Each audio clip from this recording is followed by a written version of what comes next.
Being a former movie critic turned stand-up comedian, I figured why not go ahead and review some stand-up comedy specials? It's not like anybody else here is qualified. Whitney Cummings, Can I Touch It? The halcyon days of stand-up comedy in 2019, where audiences exist and they don't have masks. There's no dividers. We're not doing this in a parking lot with cars turning on the headlights and backing out, where you can actually see the audience leave.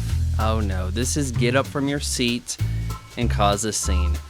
Doing this review because one of the 3 people who actually watched this little series requested it. I was on the Whitney Cummings bandwagon, maybe before it was cool to not be on it. It always seems like, and this is a repeated thing with female comedians, is like they blow up and then you're supposed to be ahead of the curve in writing them off as a hack and a fraud. And I think Whitney has what it takes. I thought this was a pretty solid stand-up comedy special. She keeps a good pace. It's energetic enough. There's a flow to the stories and the callbacks work.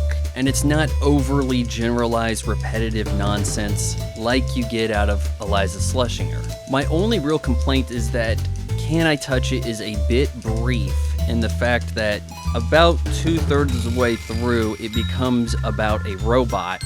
And this makes for an easy out to come up with maybe 45 minutes of material and then just fill with robot stuff. And you can just jab with the robot instead of having to really work anything out and memorize jokes. Just what silly thing is the robot gonna do? It's gonna call itself Bear Claw.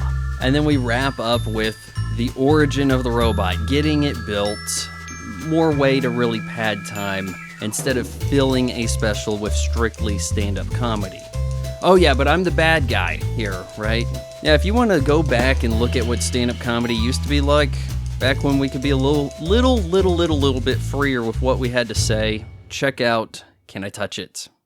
So we're at the part of the video where I have to beg you to hit the subscribe button and ring that bell, because subscribe doesn't really account to anything other than YouTube might someday send me a plaque.